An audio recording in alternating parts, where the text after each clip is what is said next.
I've chosen for this map narrative project is one that has become increasingly significant to me over the years. It's one that is representative of my family and my family heritage. I was introduced to this map a few years ago by my father, who, after his retirement, he took on the initiative of researching and identifying our genealogical past.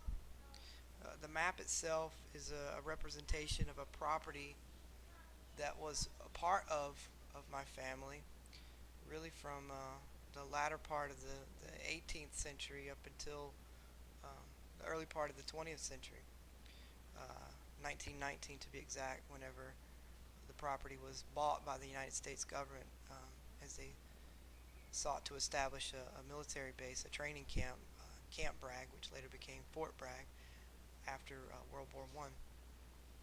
But my father did significant research through various channels, oral histories, family Bibles, a lot of internet research. But what he was able to do is, through my great grandmother, Maggie May McFadyen, he was able to identify the family patriarch, or at least the first generation American, Archibald McFadyen, who came over from Scotland in 1785.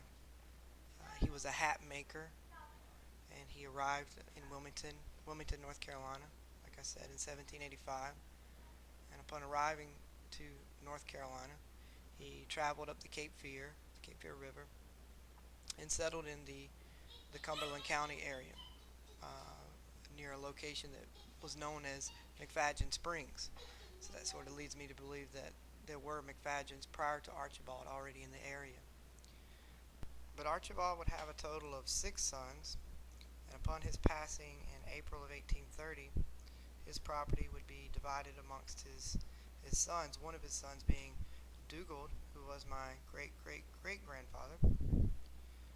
Dugald McFadyen was a teacher at the Longstreet School, and he was also a deacon at the very historic Longstreet Church in the Fayetteville area.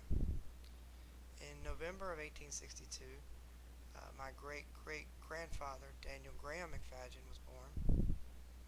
Daniel Graham was a farmer, and the owner of the highlighted property you see on the map was a 127-acre plot.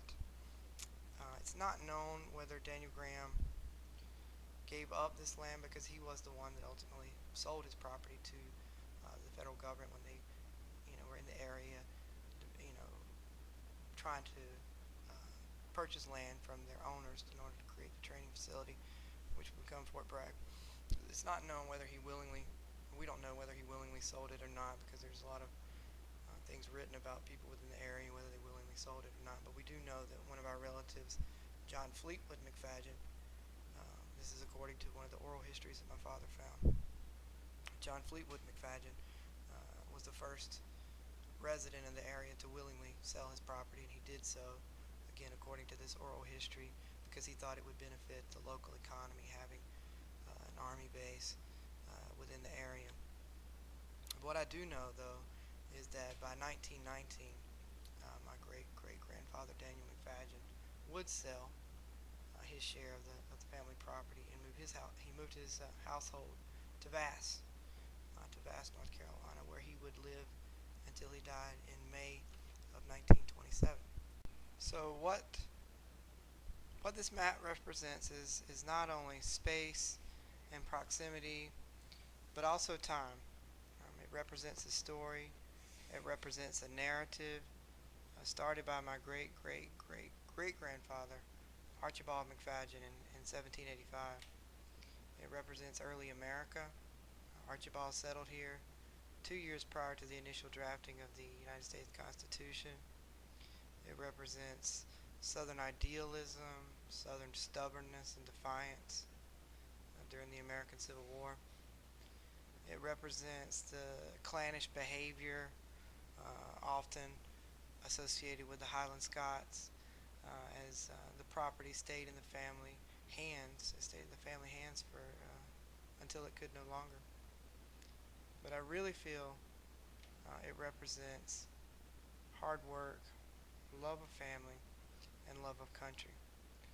A love of country so much that they were willing to move their family in favor of the greater good